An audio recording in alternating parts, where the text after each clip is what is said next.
नमस्कार, स्वागत है आपका खबरों का पंचनामा में। मैं हूं आपके साथ वक्ता। हम लेकर आए हैं देश और दुनिया की 5 बड़ी खबरें, जिस पर चर्चा के लिए हमारे साथ स्टूडियो में मौजूद हैं कैपिटल टीवी के editor in chief doctor Manish Kumar ji. Doctor साहब, आपका बहुत बहुत स्वागत है। धन्यवाद। सबसे पहले नजर डालते हैं आज के हेडलाइंस पर। पीयूष पुष्पराज जैन के बाद अब एनसीआर के बड़े बिल्डर अजय चौधरी के घर आयकर का छापा। बताए जा रहे हैं अखिलेश के करीबी आगरा में भी 2 कारोबारियों पर रेड।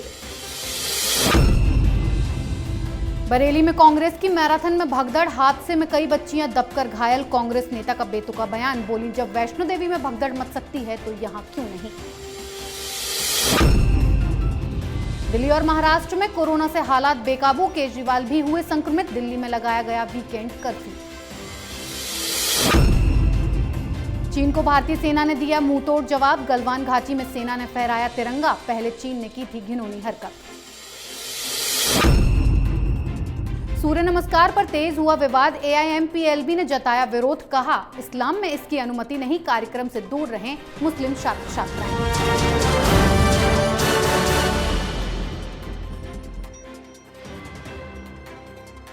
सबसे पहले बात करेंगे एक के बाद एक सामने आ रहे धन कुबेरों पर। कन्नौज, कानपुर के बाद अब आयकर विभाग ने नोएडा, ग्रेटर नोएडा और आगरा में तहलका मचा दिया है। इस बार आयकर विभाग की रडार पर एनसीआर के बड़े बिल्डर और अखिलेश के करीबी अजय चौधरी आए हैं। एस ग्रुप के चेयरमैन अजय चौधरी के घर और दफ्तर पर सुबह अचानक आयकर विभाग ने छापा मारा।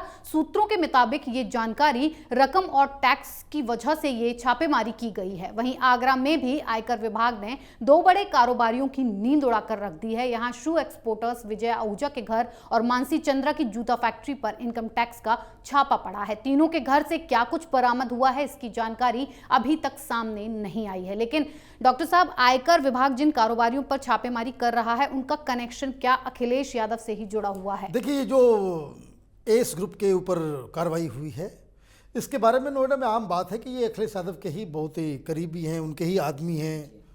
कई लोग कई सारी बातें कहते हैं, लेकिन इसमें कोई डाउट नहीं, चाहे वो पीयूष जैन हो, पुष्पराज जैन हो, या फिर याकूब मियाँ हो, या फिर ये एस ग्रुप के लोग हों, इनका रिश्ता समाजवादी पार्टी से है। ये अब तक जो लोग इन सब लोगों को जानते हैं, वो अच्छी तरीके से इस बात को कंफर्म करते हैं। अब छापेमारी क्यों हो रही है? छापेमारी इसलिए हो रही है क्योंकि छापेमारी की वजह इनकम टैक्स के पास कोई शिकायत होगी, कोई प्रूफ होगा, कोई अंदेशा होगा टैक्स चोरी का, और ये सब एक दूसरे से कनेक्टेड होते चले जा रहे हैं। 2.5 महीने पहले काम शुरू हुआ, वहाँ से पता मिला गुटखा कंपनी का, गुटखा कंपनी से पीयूष जैन से पुष्पराज के यहाँ जो कार्रवाई हुई, वहीं पे बहुत सारे कागज ऐसे मिले हैं जिसका एस ग्रुप से जी।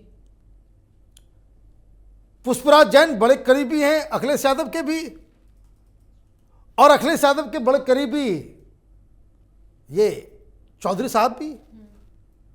तो कहने का मतलब ये कि सर्किल तो कंप्लीट होता जा रहा है। और दूसरी तरफ देश की फाइनेंस मिनिस्टर जब ये कह रही हो कि लिस्ट बहुत लंबा है, अभी कार्रवाई चलते रहेगी, तो ये तो बुरी खबर है समाजवादी पार्टी के लिए। चुनाव से ठीक पहले आपके सारे फंड देने वाले लोग ही उनके ऊपर कार्रवाई होने लगेगी, तब तो आपको इलेक्शन के लिए फंड की आवश्यकता होगी।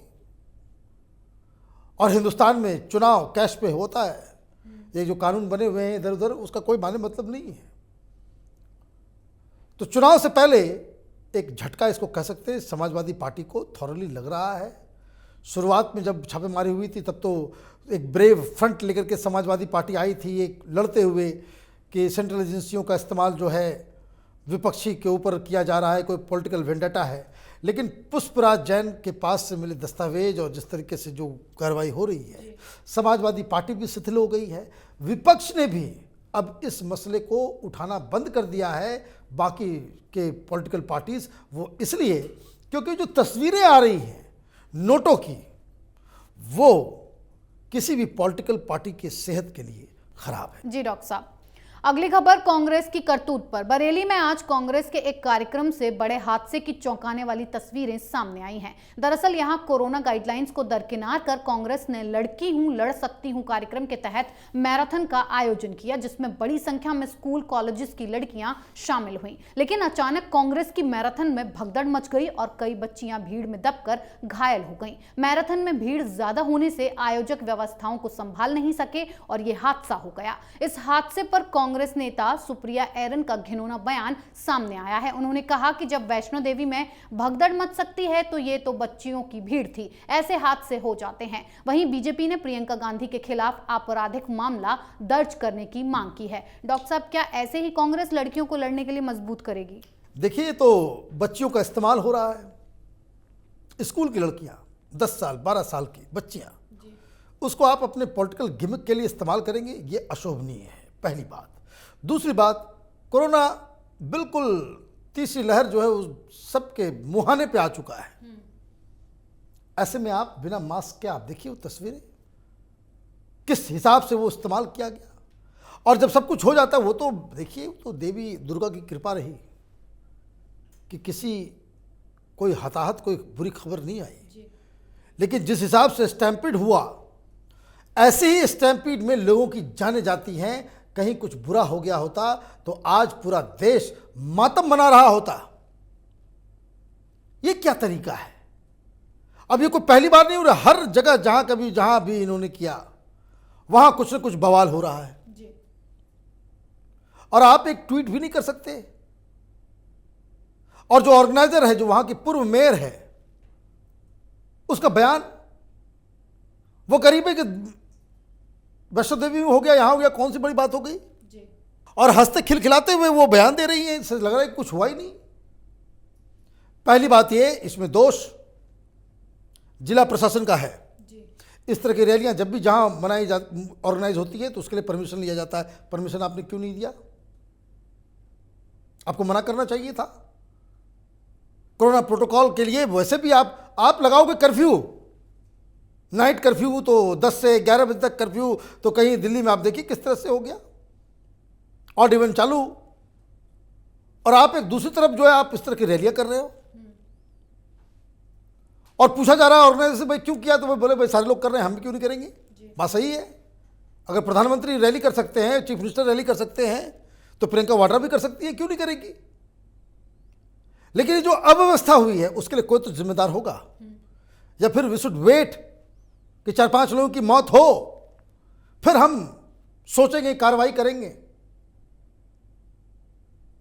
तो ये बात सही है, जितने भी ऑर्गेनाइजर्स हैं उनके खिलाफ कार्रवाई होनी चाहिए।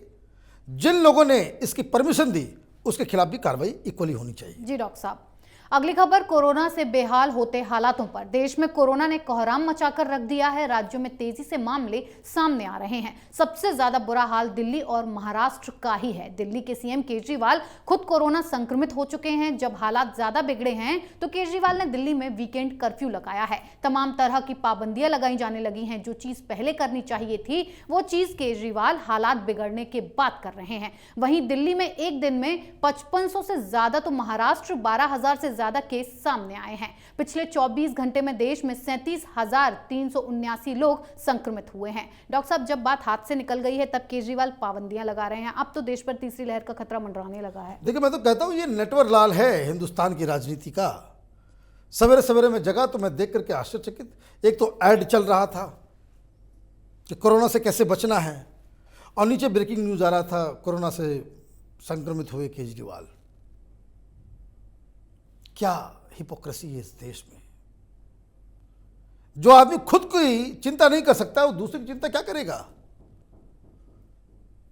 ट्विटर में मैं देखा कि वो वीडियो चल रहे हैं कि पिछले 2-3 दिनों में जब वो उसकी तबीयत खराब थी, ऑलरेडी वो संक्रमित होगा,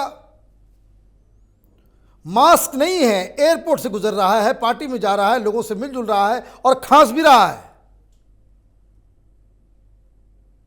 तो सारे वीडियोस हटा रहे हैं आम आदमी पार्टी वाले। तो मैं तो बार बार कह रहा हूं कि भाई देखिए, third wave is already in. अपनी सुरक्षा स्वयं करें, इन नेताओं के चक्कर में नहीं। वोट के लिए चला गया जहां था, कभी उत्तराखंड, तो कभी यूपी, तो कभी पंजाब, तो गोवा, पूरी दुनिया में फैलाया होगा इसने। लेकिन कौन क्या कर सकता है, सबको अपनी अपनी चिंता है, सबकी अपनी अपनी बात है। तो एक तो इलेक्शन कमीशन को अब इसके ऊपर रीथिंक करना चाहिए। ये election for God sake postponed it. लोगों की मौत जब होनी शुरू हो जाएगी, हाथ से सब कुछ निकल जाएगा, फिर पछताने के लिए किसी के पास वक्त नहीं बचेगा। तो ये बिल्कुल ही होल्ड पे रखना चाहिए। दूसरी बात, ये लॉकडाउन लगाने की आवश्यकता है तो लॉकडाउन लगाई जानी चाहिए। लोगों की जान बचाना ये प्रायोरिटी होना चाहिए सरकार की और सारे एजेंसियों की। जी डॉक्टर साहब, अगली खबर, बेनकाब हुए चीन के चेहरे पर। भारतीय सेना ने एक बार फिर चीन के प्रोपेगेंडा को बेनकाब कर दिया है और चीन के दुष्प्रचार का भारतीय सेना ने करारा जवाब देते हुए नए साल के मौके पर गलवान घाटी में भारतीय तिरंगा फहराया, जिसकी तस्वीरें सेना की तरफ से सार्वजनिक की गई हैं। तस्वीरों में सेना के 30 जवान तिरंगे के साथ नजर आ रहे हैं। जवान हथियार लिए हुए हैं। एक तिरंगा भारतीय चौकी पर लहराया गया है और दूसरा तिरंगा जवानों के हाथों में है। आपको बता दें कि चीन ने भी इससे पहले एक वीडियो जारी किया था जिसमें ड्रैगन के सैनिक गलवान में अपने इलाके में चीनी ध्वज फहरा रहे हैं और राष्ट्रगान गा रहे हैं। अब भारतीय सेना ने भी इसका करारा जवाब देते हुए तस्वीरें जारी कर दी हैं। सर, चीन अपनी हरकतों से बाज क्यों नहीं आ रहा है? देखिए, चीन की ये पॉलिसी है, प्रोपेगेंडा उनका एक तरीका है, और ये जो है ये इंफॉर्मेशन एज है। यहाँ लड़ाई सिर्फ बंदूक और गोली से नहीं लड़ी जाती, यहाँ लड़ाई सूचना के तंत्रों के द्वारा भी किया जाता है। क्या हुआ, आपने न्यू ईयर वीडियो एक बना दिया, दिखा दिया भाई गलवान में जो है चाइनीज़ जो है वो फ्लैग चल रहा है, वहाँ पे हमने कब्जा कर लिया है। उसने किया, वो अपने लोगों को कंज्यूम करने के लिए बनाया था इस तरह का वीडियो। वहाँ तक ठीक है, चलो भाई जो करना है करो। हिंदुस्तान में लोग शुरू हो गए। आश्चर्य इस बात का है कि भाई हिंदुस्तान में शुरू हो गए कि भाई प्रधानमंत्री कमज़ोर है तो कायर है तो ये है। पहले दिन से नए साल में हैप्पी न्यू ईयर के बजाय कहने के बजाय जो है ये लोग जो है अपना रोना चालू कर दिया, छाती पीटना चालू हो गया इन लोगों का। तब जवाब में आज इंडियन आर्मी ने तमाचा मारा। इस तमाम ये जो लेफ्ट लिबरल कबाल जो है, ये जो चाइनीज़ पैसे पे धंधा करने वाले लोग, वो तमाम लीडर्स, राहुल गांधी ट्वीट कर रहे हैं। बताइए, मैंने कम से कम इतना भी तो पॉलिटिकल एक्यूमेन होना चाहिए कि भाई पूरी पार्टी बदनाम हो चुकी है कि राहुल गांधी फाउंडेशन के लिए पैसा जो है वो चीन से भी आता था, चीन की सरकार से भी, कम्युनिस्ट पार्टी ऑफ चाइना भी फंड कर रही है, चाइनीज एम्बेसी भी फंड कर रही है। कम से कम चीन के ऊपर कुछ ना बोलो। लेकिन आपको पता नहीं है कि चीन का मसला कुछ होता है, फटाक से कुछ ना कुछ वो ट्वीट कर देते हैं। तो इंडियन आर्मी ने इन सब के गाल पे करारा तमाचा मारा आज। बोले ये लो तस्वीर, ये लो हमारी चौकी और ये है हमारा तिरंगा। लेकिन इन बेशर्मों को क्या बताया जाए? इनको ये समझ में नहीं आता कि जब आप इस तरह की बातें करते हो तो उसका सीधा इम्पैक्ट बॉर्डर पे अपनी जान की बाजी लगाने वाले जाबाज हिंदुस्तान की सेना के मनोबल पे क्या पड़ता है, ये भी आप नहीं समझ सकते। और चले ही नेतागिरी करने, देश का प्रधानमंत्री बनने। बहुत ही शर्मनाक। अच्छा हुआ भारतीय सेना ने तस्वीर रिलीज की और दूध का दूध पानी का पानी कर दिया। जी, आखिरी खबर, सूर्य नमस्कार के विवाद पर। All India Muslim personal law board ने स्वतंत्रता दिवस पर स्कूलों में सूर्य नमस्कार का कार्यक्रम आयोजित किए जाने के निर्देश का विरोध किया है। दरअसल सरकार ने निर्देश जारी किया है कि आजादी के 75 साल पूरे होने के मौके पर 1 जनवरी से 7 जनवरी तक स्कूलों में सूर्य नमस्कार करवाया जाए। लेकिन मुस्लिम पर्सनल लॉ बोर्ड के महासचिव मौलाना खालिद सैफुल्लाह रहमानी ने इसका विरोध कर दिया और इस आदेश को संविधान के खिलाफ बताया है। मौलाना ने बयान जारी करके कहा है कि भारत एक धर्मनिरपेक्ष राष्ट्र है। यहाँ पर बहुसंख्यक समुदाय के रीति रिवाज और पूजा पद्धति को सभी धर्मों के ऊपर थोपा नहीं जा सकता। मौलाना ने सूर्य नमस्कार कार्यक्रम से मुस्लिम छात्र छात्राओं को दूर रहने की हिदायत दी है। सर, क्यों मुस्लिम धर्मगुरु सूर्य नमस्कार का विरोध कर रहे हैं? भाई ये है कौन? ये पर्सनल लॉ बोर्ड है क्या? ये देश चलाने का काम आ गया इनको? ये हिंदुस्तान में सेकुलरिज्म के नाम पे इस तरह के जो वाहियात चीज़ों को प्रोपोगेट किया गया है, कहाँ है कि दुनिया में किस जगह पे है पर्सनल लॉ बोर्ड? सऊदी अरब में है,